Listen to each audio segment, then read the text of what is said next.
Hi, it's Tom from Lone Horizons, and it's time to catch up with our group of 9 surviving peasants. Yeah, it's gone down from 16 to 9 over the last 6 episodes. It's taking a bit longer than I thought it was going to, actually, because I've never done this before by myself. I thought it would be, 2 hours of play and we'd have about 4 guys left and they'd all be level 1. But they're not level 1 yet. They are on their tiny character sheets, which you probably still can't read. They are level 0 and they've each got 5 out of 10 XP. Once they get to 10 XP, that's when they get to level up to level 1 and get their classes. I was going to say choose their classes, but they're not going to really have much of a choice. Not many of them are very good. Like Gonithil has got... What's he got? He's got an intelligence bonus of 1 and he's got an agility bonus of 1. So he could be a thief or a wizard if he wanted. He's got a 2 luck bonus. That's interesting. So he could be a thief or a wizard, but a lot of them, like, look at Waltin, the noble. He's pretty useless. His strength is 9. He's got like a stamina penalty of 1, luck penalty of 1, and no bonuses. So I'm not sure what he would do. Maybe he's got a sword and shield at the moment, so he'll probably be a fighter, but not a very good one. Anyway, we'll just see how it goes, see who survives and what we can do with them, I suppose. So let's see. I was saying they've got 5 out of 10 XP each, so they're halfway on the way to leveling up to level 1. I was having a look at them again, and Gonithil is the elven falconer. He's got his falcon with him. We've just kind of ignored it for the adventure so far. And I was thinking it might be nice to let him set his falcon on enemies as a ranged attack. And, it could just do 1d4 damage when he does it. We'll give it an attack bonus of +1, just to be, I think, fair. And it will just count as a ranged attack. And if we ever get fireballed by a mage or something, then it will probably be killed. We'll just say it has like 1 hit point because it's only a normal falcon and not a giant one or anything. So that will be fun for the next combat. And speaking of combat, the next thing they are going to have to do, they're in room 5 here. They are going to have to somehow get into room 6 through this door, where there are the 3 goblins that managed to flee from the fight they had in room 5 and room 4 last time. And the hobgoblin boss, who is like the goblin leader, who has some treasure there. So they are going to be doing that this episode. Firstly, though, we need to go to the dungeon time tracker, the good old school essentials dungeon time tracker that we've been using. And we can see we took that turn to come back into the dungeon and go into room 5. So now we've got a wandering monster check that we need to do. And you have to do that at the start of the turn if we follow the procedure strictly. So let's do that first, because wandering monsters could throw a spanner in the works. We're still very, very vulnerable as level 0 peasants. Gonithil as well has only got half his hit points left. He's on 2 out of 4. So let's see. Let's use the wandering monster die. Nothing again. Great. Okay, that is done. Then we have actions. The party decides what actions to take. Description, describe what happens. And end of turn. Okay. So, thinking about it, they're in room 5. They're looking at this closed wooden door. Nothing. It doesn't say anything on the dungeon key about any of these doors, I don't think. So none of them. We can assume we don't need to roll to see if they're locked or stuck or anything like that. No one can pick locks anyway because we don't have a thief yet. They're thinking about their next move, and because they don't know how many goblins are in there. Or, if they've got something else in there, they do have something else in there, the hobgoblin boss. They want to be a bit smart about this and not just rush into a fight. So let's say they all start going through their sacks and backpacks and things to see what they've got. So let's see. Gonithil, he's got his falcon, he's got flint and steel, chalk. He doesn't have anything that useful. Groban, the rope maker, he has a small sack and he's got 100 feet of rope, and he's still got an oil flask. So the rope could be useful. Could they maybe rig up some kind of trap by the door or something like that, so that, and then knock on the door and see if they can get one of the goblins to come and answer it, and then fall for the trap. So we've got 100 feet of rope and we've got an oil flask. We've got a bundle of wood, which I think was from James the woodcutter, who had a hand axe. Yeah, Groban took the hand axe from James after he was killed, and he took his bundle of wood as well. They could maybe pile up that wood in front of the door and start a fire and burn the door down and try and smoke the goblins out, but then they're still inside the dungeon, so they would be, their room 5 would be filled with smoke as well, so that might not be good. What else do we have? Because I'm trying to approach this like I would approach it in a group game if I was a player in an OSR style Dungeon Crawl Classics group game, even just not rushing into combat because you don't have any hit points or many hit points, and trying to kind of come up with a clever plan to see what we can do. Let's see, Walton the Noble, he's got a gold ring, he's got a crowbar. That's interesting. We've got the rope and the crowbar. I wonder if you might be able to make a kind of simple grappling hook out of that at some point if we needed to. Parchment and quill, which he took from the elven scholar or elven sage that we had. I can't remember his name, who got killed somehow. Duin, the elven forester, he's carrying an iron spike, which is useful for blocking open doors. He's carrying a candle, some herbs. That's not very useful. Let's see, anything else? Lessim has some stinky cheese. That's funny because he's a cheese maker. That could come in handy somehow. I wonder if we could poison it somehow. 50 feet of rope. Ugmus, the dwarven mushroom farmer, is carrying 50 feet of rope. And then anyone else got anything useful? Oh, Cater the fortune teller has a tarot deck. Not that useful for now. Orsiet the trapper has a badger pelt and 2 iron spikes. So Orsiet is a trapper. If we could maybe, what about those traps those animal traps where you put it in a forest and like you have a rope and it's tied around a tree branch that's bent down to the ground or something like that, and then someone steps on it or an animal steps on it and it wraps around their foot and hoists them up into the air.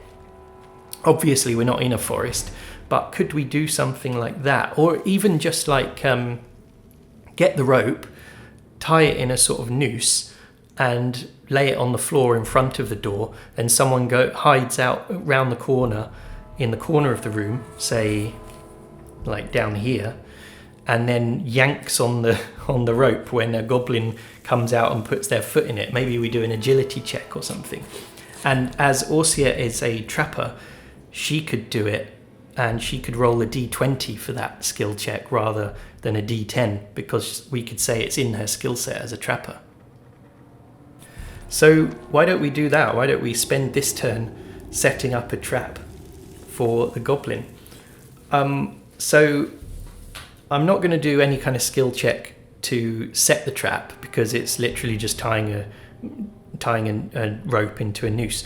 We've got the 50-foot rope, so we'll use that, and we'll put the noose bit there in front of the door, and then someone is going to have to bang on the door, and then everyone can the whole group can kind of stand over this side of the room as bait, and then whichever goblin opens the door, they'll hopefully see the group, run towards them, and then Orsiet will make her agility check and hopefully pass, and then we'll capture a goblin.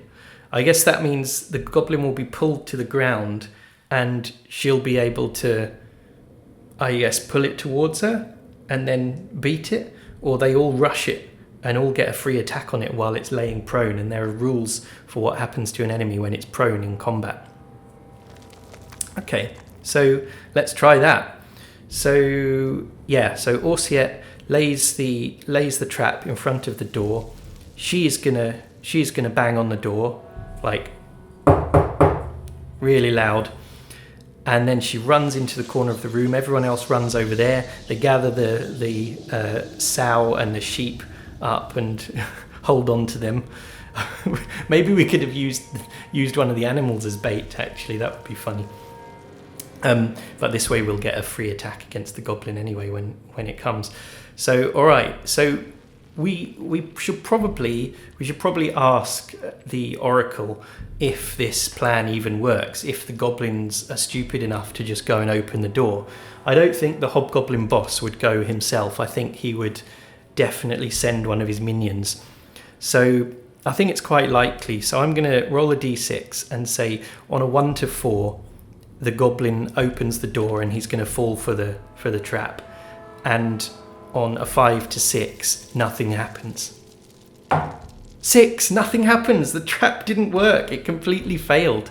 Okay, well, yeah, what are we going to do then? We could just do it again, but we'll say we'll have to use up another turn, because obviously if you just bang on the door again, obviously they're not going to come straight away. Maybe if we wait a few minutes, 10 minutes. What is it? Yeah, a turn is 10 minutes. So we wait till the next turn and then try it again. But that brings us closer to the next wandering monster check. So I'll cross off the current turn. That's done. And then, yeah, we'll spend this turn, this next free one, trying to do the plan again. They are goblins, and goblins are notoriously dumb. But maybe we should actually, like, fool me once, shame on you. Or I can't remember what the saying is that George W. Bush mangled in a speech a long, long time ago. That feels like 100 years ago, those days. Anyway, so what I was going to say is maybe this time when we ask the oracle, it needs to get a bit more unlikely that it's going to work, right? So it's going to be now 50-50. On 1 to 3, the goblin comes to the door, and 4 to 6, nothing happens. Okay. 2. Okay, it worked. The plan worked. All right. So the door, we knock on the door. We hear footsteps coming down the corridor from room 6. Everyone gets into position, and the goblin opens the door and steps through. Now, as I mentioned in a post on YouTube the other day, I have actually come up with a different way of doing combat. It's, I didn't invent it myself. We're going to switch to using zone-based combat instead of grid-based combat, because I think the grid-based combat was taking a long time to resolve each fight. It was taking quite a while, and it was a lot to sort of keep track of in terms of where everyone was. We had stuff about stepping over dead bodies and losing an action because of it, and it was all a bit sort of slow. So I thought about doing theatre of the mind combat and that kind of thing, and again, that just felt like it would be hard to keep track of. And because these videos are, these are videos, what we're doing here, it's nice to have something visual. So I've kept the counters for the characters, and then I've also made these little kind of counters to represent the monsters. I've gone through the dungeon key of Dyson's Delve level 1 and made counters for each of the monster types that are on there, because I think that will be quite nice to have something a bit more visual. And the way we'll do it is going by the size of the room that we're in, which is room 5. It's 30 feet across. I've just put this line represents the middle of the room, 0 feet from the center, and then we've got 15 feet over here on the left side and 15 feet over here, with no kind of, don't worry about the where these counters are positioned exactly. We're not being that precise. We're just having a kind of a row of ranged fighters at the back and then a row of melee fighters at the front. Now we're still using the movement and action rules, so humans can move up to 30 feet in one turn and shorter characters can move 20 feet. So that doesn't really make much difference here. I guess that maybe the goblin can't move all the way. Once the goblin comes in, the goblin won't be able to move all the way across the room actually in one round of combat. So that's interesting. But humans, they can move 30 feet. So they will definitely be able to kind of close the distance quite quickly. So anyway, the reason I haven't put the goblin down yet is because there are 3 goblins in room 6, along with the hobgoblin, and we don't know which one is going to come in. One of them is wounded, and they have different amounts of hit points as well. So let's have a look at this. Goblin 5 is the wounded one, and then there's Goblin 6 and Goblin 7. Goblin 7 is really weak. So let's roll a d3 to determine who it was who came through the door. 5, 6 or 7? 3. So it's Goblin 7. Okay. So Goblin 7 is going to come into the room. He steps into the noose on the floor. It gets tightened around his foot, but is Orsiet going to be quick enough to entangle him, pull him to the ground before he can jump out the way of the rope? So she gets to roll a d20 for this, we said, and it's an agility check. Unfortunately, her agility modifier is 0. That's great. Let's just double check that on her character sheet just to make sure I've got that right. Whoops, yeah, her agility is 9, so she doesn't have a bonus to it or anything like that. Great. All right. So, yeah, she just rolls a d20. And what is the difficulty class going to be? We could say she goes up against the goblin, and whoever gets the higher roll wins. The goblins have an initiative penalty of -1, and normally that is based on your agility, your initiative bonus. So let's roll against the goblin. The goblin is going to be the yellow. Oh, is he going? Yeah, he does get to roll a d20 because it's just a normal stat check. He's not performing any skill or anything like that. So goblin will be yellow. He will -1 from his roll, and Orsiet will just take what she rolls. Oh, you probably can't see that on screen. Let's see. So yeah, the goblin gets a 4 overall, and Orsiet gets an 8. The goblin gets yanked down to the floor and, stumbles, hits the ground hard. We're not going to say he gets wounded by that, but he's now tangled up on the floor, rolling around, and the others get to go against him. Okay, so I guess we can roll for initiative then. I'll do that off camera as usual. Okay, so it may have been a bit pointless rolling for initiative because the goblin is down on the ground, tangled up. So he can't really do much anyway, but Lessim's group goes first, then Kate's group, then Gonathil's group, and then I guess that... What does the goblin have? Goblin 7, he has a dagger, so on his turn he could try and cut the rope that's tangling him up, and then that will be his action, and he can get back up, and then he'll get a whole another round of attacks against him. Before we proceed as well, room 6 is quite big, and the guys in room 6 are sort of over the north side of the room. So I've decided that they're going to hear the combat going on here, and they're all going to rush to get down here, but it's going to take the goblins 2 turns on their short legs to reach us, and the hobgoblin only 1 turn. So in the next turn the hobgoblin will arrive, and the turn after that the 2 goblins will arrive. I'm not sure what to do about initiative in that case. Where will they appear in the initiative order? I don't know. Let's think about it when we get to it in a second.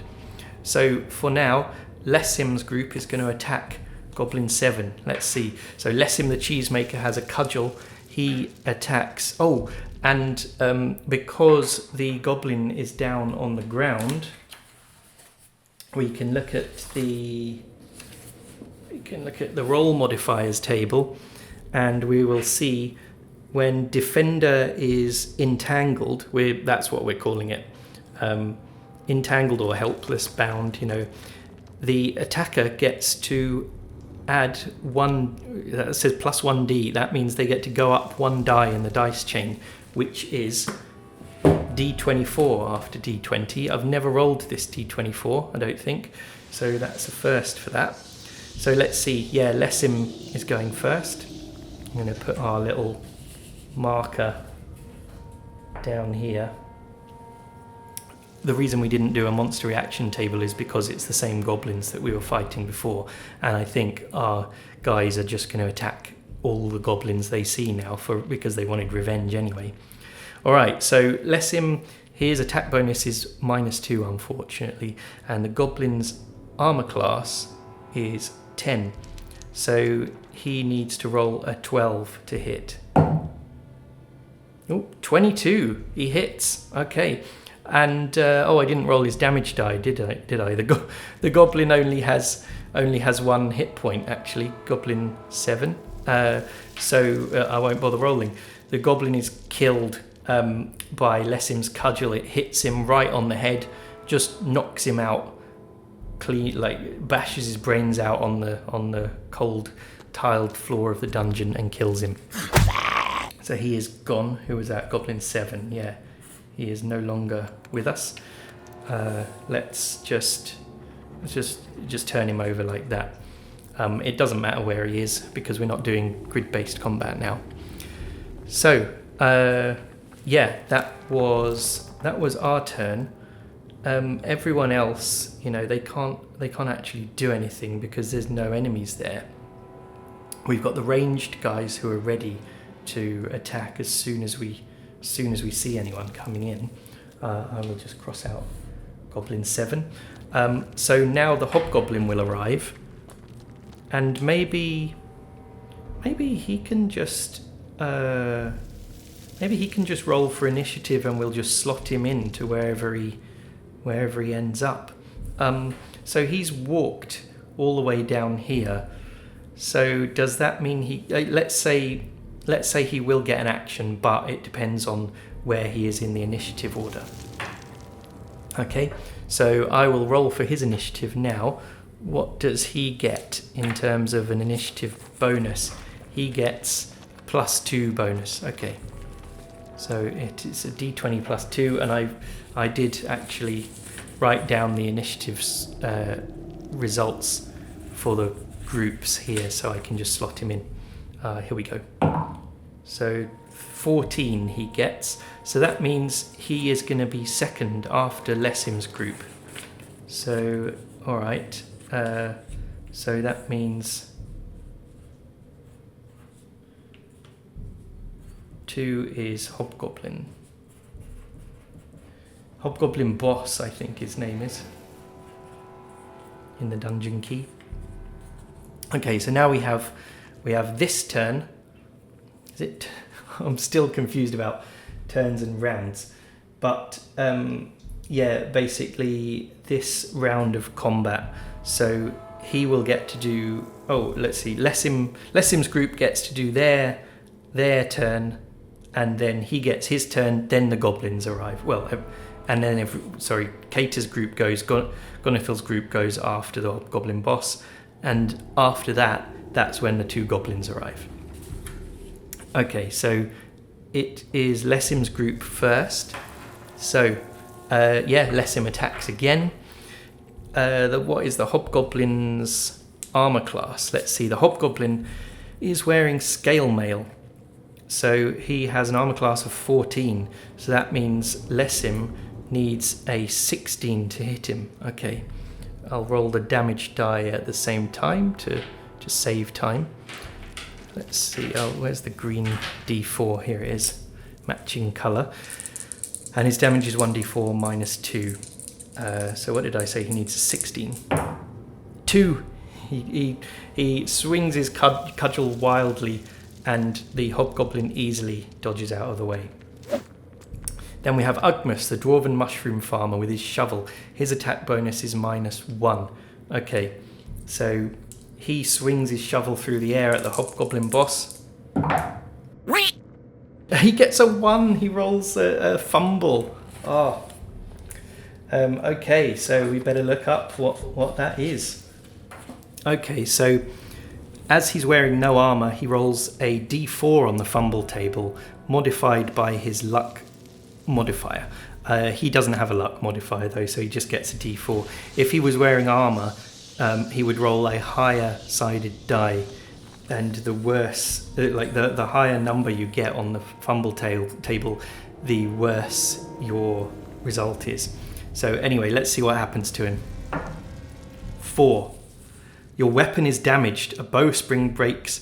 A bowstring breaks. A sword hilt falls off, or a crossbow firing mechanism jams.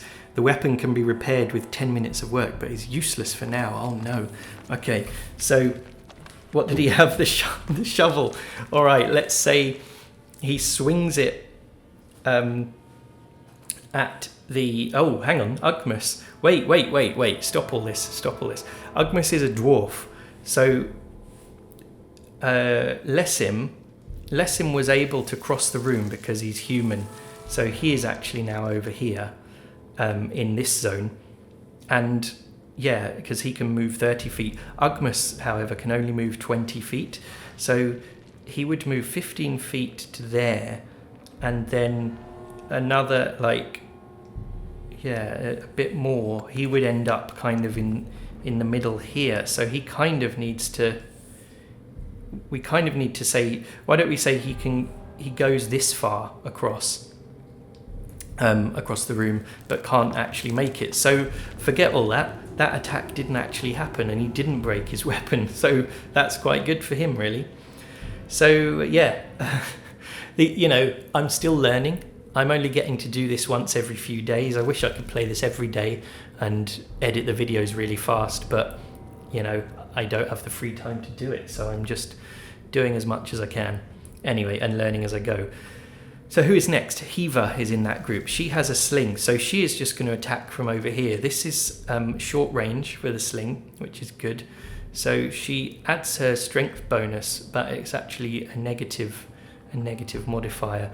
So to her strength bonus to the damage. So the damage will be 1d4 minus 3. There's another negative modifier on it because she couldn't afford bullets, remember, proper sling bullets.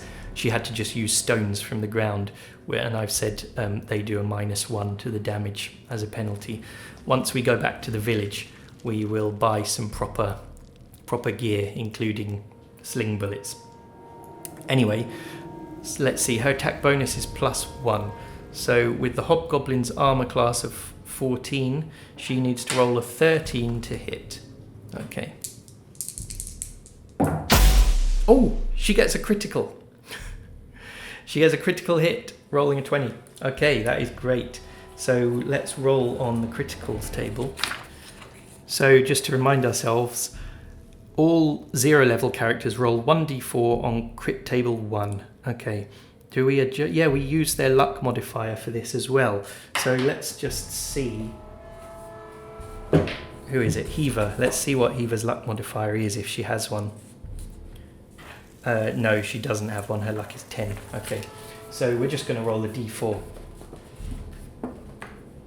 Let's see. So she rolled a 1 for damage, so that would be 1 if we were doing normal damage. We'll remember that in case it references it. Okay, let's see what she gets. 2. Foe jabbed in the eye. Ugly bruising and inflict +1d4 damage with this strike. That is great. Okay, let's see how much damage she does. So she gets 1 from her damage die, and then she's going to get another d4. 3. Okay, she does 4 damage. Great. Ugly bruising. So it's not blinded or anything, but the stone flies through the air and smacks right into the hobgoblin's eye, and he roars in pain.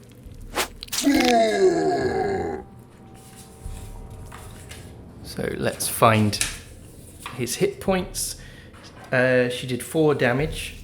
That is 1, 2, 3, 4. He's down to 1 hit point. Wow, that is amazing. That is a really good start to the fight. Now let's see, she just needs to now have 28 stones instead of 29.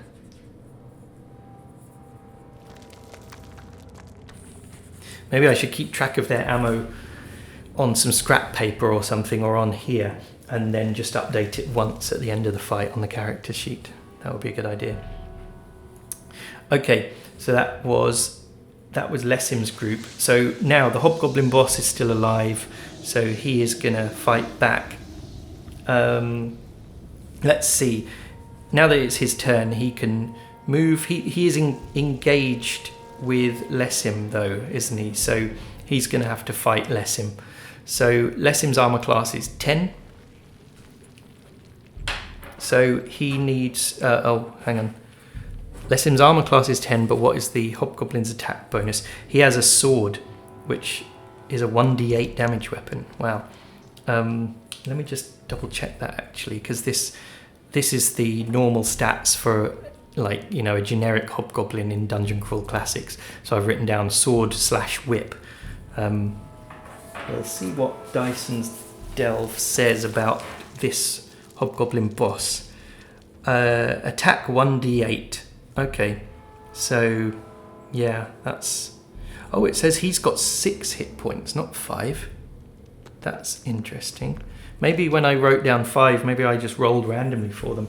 But let's go by what it says in the dungeon key. So he's actually on 2 hit points left. Okay. So he is now attacking. He has a +2 attack bonus. Lessim's armor class is 10, so he needs to roll an 8 to hit, and we'll roll his damage die as well, his d8. Here we go. And the damage would be d8 +2 if he hits, okay. He rolls a 3. He attacks Lessim. Lessim easily parries the sword with his cudgel. So then it's Kater's group. Let's see, where is Kater? Oh, that's Kater and Orsiet. Kater has a pitchfork. She's human, so she can run at the hobgoblin. She is now over in this zone with Lessim, and attack the hobgoblin. She has a 0 attack bonus, and she does 1d8 damage. I like rolling the green d20 for the player characters' attacks. Don't know why. I just think of green being us and yellow being them. So let's see. Attack bonus of 0 means she needs a 14 to hit. Yeah. She rolls a 6. So she jabs the pitchfork at him, but he bashes it out the way with his sword. Then Orsiet, she has her sling. She can make a ranged attack. She has an attack bonus of 0, does 1d4 -1 damage. So, okay. So she needs a 14 to hit. 6. Her sling bullet sling stone just flies through the air and, maybe hits a wall, I guess. Oops. Losing track of all the character sheets here. Right, she has 27 stones on her character sheet, so I'm just going to make a note down here. Orsiet now has 26 stones. I can't remember what the other ranged one had, but we'll figure that out when we come to it. So that was Orsiet's turn. Kater's group has finished. Then we have Gonathil's group. This fight isn't too bad, is it? When we're ganging up on one monster, it's not too hard. I say that, and then we'll probably all of them will miss. So Gonathil is wounded, so he's going to send his falcon out to attack. And we said the falcon gets a +1 attack bonus and does 1d4 damage without a strength bonus to the damage roll or anything like that. So yeah, so it needs a 13 to hit with its +1 attack bonus. That is a 9. So the falcon flies towards the hobgoblin at the other end of the room, and it ducks, and the falcon kind of sails round like a boomerang and comes back to Gonithil's arm and lands on it. Okay, so next is Groban with his hand axe. Groban is a male human, so he can come over to this side, join in the fight. And let's see, he has a -2 attack bonus. See, we've got a lot of negative attack bonuses, haven't we? They wouldn't be very good as fighters if they survive to level 1. I hope we've got someone who would make a good fighter. Alright, so what was his attack bonus again? -2, so that means he needs a 16 to hit. And, oh wait, his damage, he's actually using a hand axe that he got from James, the woodcutter guy, so that is 1d6. Okay, -2. So 11. No, another parry by the hobgoblin. Okay, so then we have Waltin the noble with his longsword and shield. He has a 0 attack bonus and does 1d8 damage. So he needs a 14. 1, another fumble. Oh my god. Alright, first let's check his luck modifier. Where is he? Waltin. Oh, his luck modifier is -1. So because the fumble table gets worse as it goes, as the result gets higher, that means we need to add 1 to his d4 roll on here. Okay, let's see what happens. Oh dear, the worst he can possibly get. 5. You trip and fall, wasting this action. You are prone and must use an action to stand next round. Okay, so yeah, Waltin moves over here. He charges across the room at the hobgoblin and just trips in the middle of the room and lands on his arse. There we go. We'll just put him upside down to remind us that he needs to use an action to get up next turn. And if someone attacks him before then, they'll get to roll a d24 for their attack against him. Okay, and then in that group we have Duin, the elven forester, who has a staff. So he can also get across to the other side of the room. And he has an attack bonus of 0 and rolls a 1d4. Okay, so he needs a 14 to hit the hobgoblin. 16! And he rolled a 4 for his damage. That is amazing. Alright, so he swings his... what has he got? Staff. He swings his staff at the hobgoblin and smashes its ribcage violently. It pukes up a load of blood and vomit and crumples up onto the floor, killed. That is a great result. Okay, no one got wounded. So, Duin, yes. So, I've been keeping track of their most powerful enemy vanquished as we go along. I don't know why I did this in pen, got no idea. But he has now killed the hobgoblin boss. That is great. Okay, so hobgoblin boss is dead, but that's the end of that round, and the 2 goblins who were in room 6 now arrive. Maybe we should do a morale roll for them, because they can see their boss is dead on the floor and their friend is dead as well. Okay, so yeah, we will do a morale check for them. Okay, so to remind ourselves, the morale check is made by rolling 1d20 and adding the creature's will save. Oh yeah.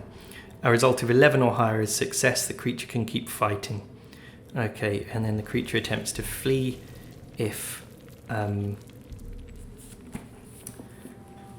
it fails. So, we're going to roll 2 d20s, and what do the goblins get for a will save? Will, -2. Okay. So that means they need to roll a 9 on their dice. Okay, so Goblin 5 is going to be the green one. Goblin 5 survives the morale check. He rolled a 13, but Goblin 6 completely freaks out. He just kind of like puts both his hands up to his cheeks and screams in a really high-pitched voice and runs away. If he runs for it, I think we're just going to let him. We're going to let him get away. We could say, we could, gang up on him and attack him as he runs past the other characters, but I kind of can't be bothered to do that. I don't think they would be that vindictive. They need to. They don't want to kill every single goblin in here. They're not filled with evil intent. They just want to stop these attacks and disperse the goblin lair that they're up against here. So yeah, he runs away. He is gone, and only Goblin 5 is left to fight on. So he is going to have to do his initiative roll. He gets a -1 to it. So let's do that for him and see where he slots in. 8, so 7. Oops, let's see. So, he's last. Oh, he doesn't stand much of a chance then. Cross off the Hobgoblin boss. So then 4 is Goblin 5. Okay. So he is last. So that means we go back to the top of the list. Lessim with his cudgel attacks the goblin. And yeah, he's got an attack bonus of -2, but the goblin's armor class is only 10, so he needs to roll a 12 to hit. Oh, another fumble. We just keep fumbling today. One of them didn't happen because, I realized I'd made a mistake, but yeah, all right. Lessim does fumble. Okay. So, go back to the fumble table. Okay, so I need to check his luck modifier. His luck is 11, so he has no modifier. Let's see. 1d4. 4! Your weapon is damaged. Yeah, okay. So it can be repaired with 10 minutes of work, but is useless for now. Alright, so that means he has no cudgel anymore. And that means he can do, I think this means he can do a maximum of 1 damage with his bare hands, unfortunately. I will double check that in the rules when we next get to him. But yeah, so he swings his cudgel at the goblin ducks, and the cudgel hits the wall behind the goblin, and the end of it just snaps off. So he's now got like a broken piece of wood, which is no use, because it's all splintering as well, and he drops it on the ground. Okay, Ugmus. Ugmus is still over here, so now he can close the distance and attack the goblin with his shovel. So his attack bonus is -1, so that means he needs to roll an 11. Okay. 16. Okay, he hits the goblin. Let's see, so he does 1d4 -1 damage, but they always do a minimum of 1. So he does 1 damage to the goblin. Let me see. Where are the goblin's hit points? And which one is it? Oh, it's the wounded one, Goblin 5. That's good. It's already wounded. So he just whacks the goblin in the chest, winding it with his shovel. So then Hiva. Hiva is over here. She has her sling. She has an attack bonus of +1. So that means she needs to only roll a 9. 15, she hits. And she rolled a 1 for damage. So yeah, she just does 1 damage.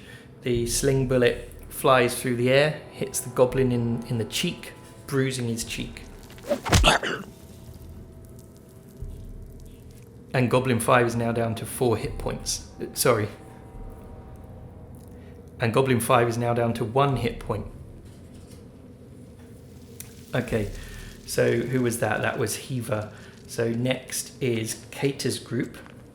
So that is Kater with her pitchfork. She's going to attack. She has a 0 attack bonus, so she needs a 10. 6. She just wildly jabs the pitchfork over the goblin's head and it hits the wall behind it. Orsiette the Trapper. She has her sling. Oh, Heaver's bullets need to be... Heaver's stones need to be reduced by 1. She has 28, so Heaver now has 27. Okay. So Orsiette the Trapper with her sling. She needs to roll a 10. 6. Everyone keeps rolling 6s today for some reason. Okay, so the bullet flies through the air, just completely misses the goblin.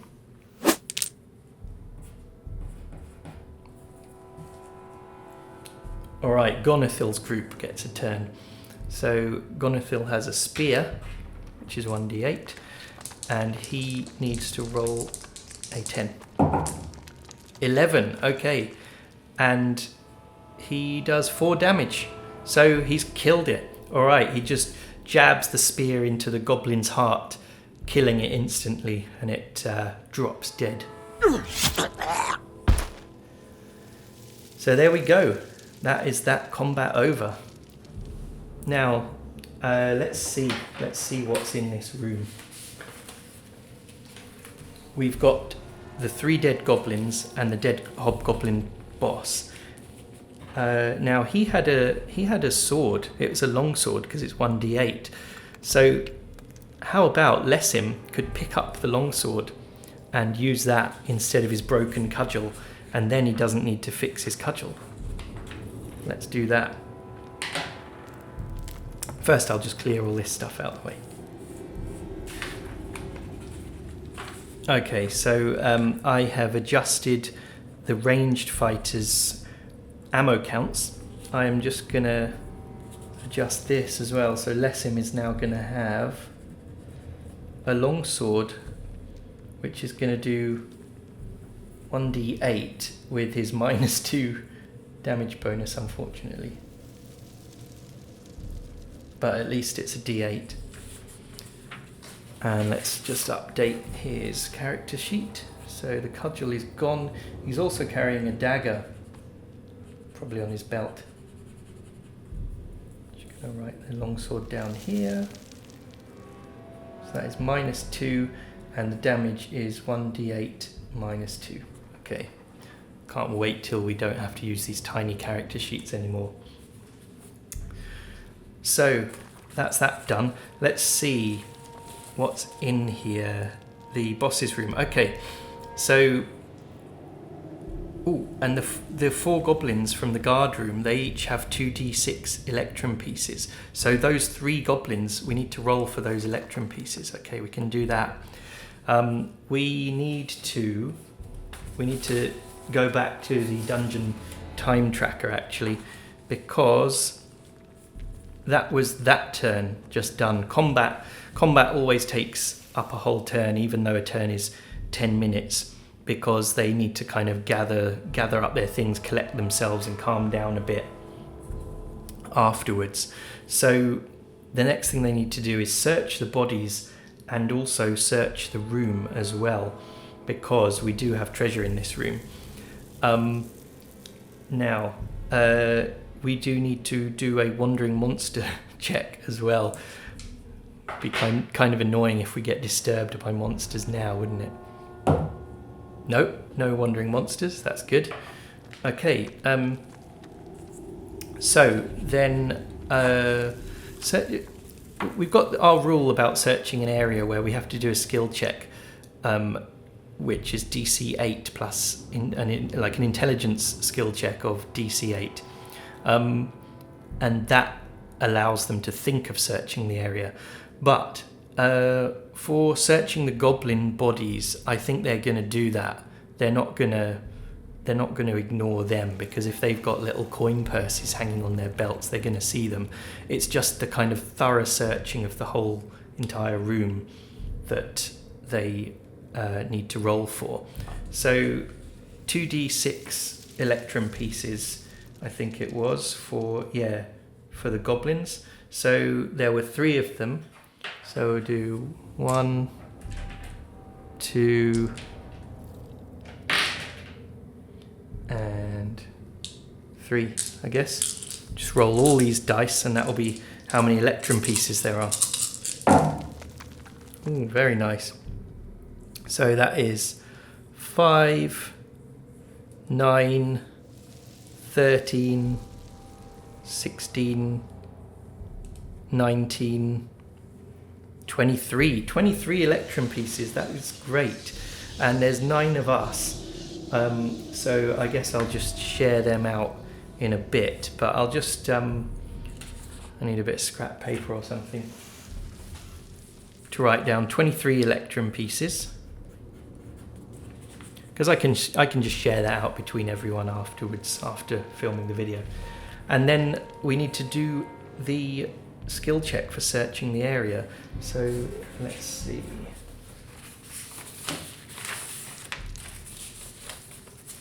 It's an intelligence check.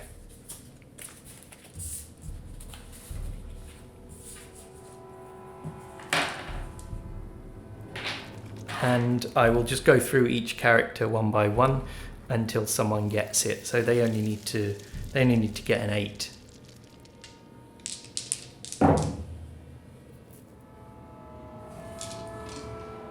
Okay, so Lessim gets his check. He succeeds in his check, and he starts searching the room. So let's see, in the boss's room, the hobgoblin boss has 5,000 silver pieces in a locked box under his table. The key is nailed to the underside of the table. So they are crap at picking locks. They're not going to be able to do it. I mean, they can try, but they're not going to be. With 9 of them trying to pick a lock, even rolling a d10, they might be able to do it. But they don't have lock picks. I think you need thieves' tools to be able to do that.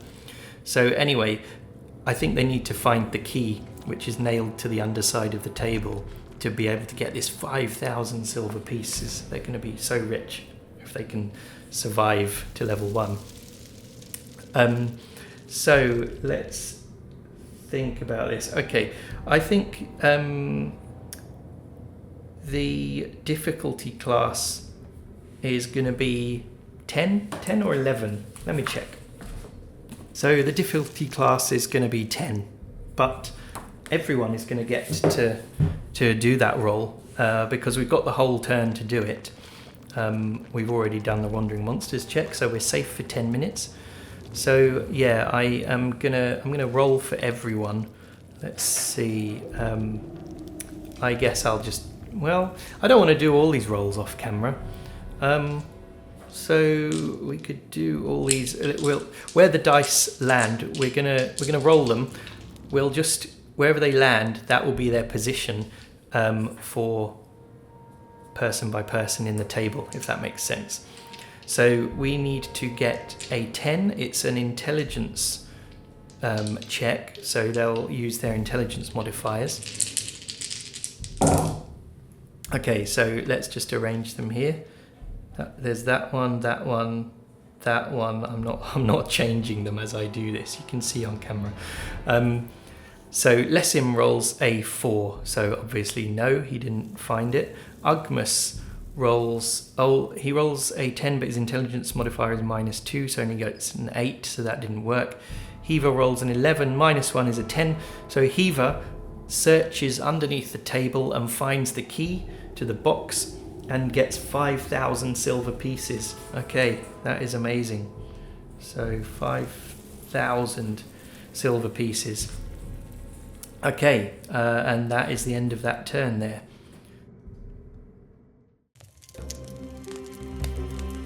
At that point, the battery in my GoPro died, but the Chaos Gods were actually on our side this time, as it happened right at the end of a turn. You didn't miss much after that. I just wrapped up the video and said bye. But while we're here, I just wanted to say how happy I am so many of you are enjoying these videos. They've been getting lots of good comments, and we're now up to 245 subscribers, which is crazy. I've got some ideas for other one-off videos about solo role-playing, but I see this series as a long-term project that I'll enjoy seeing through to the end. So anyway, see you all next time.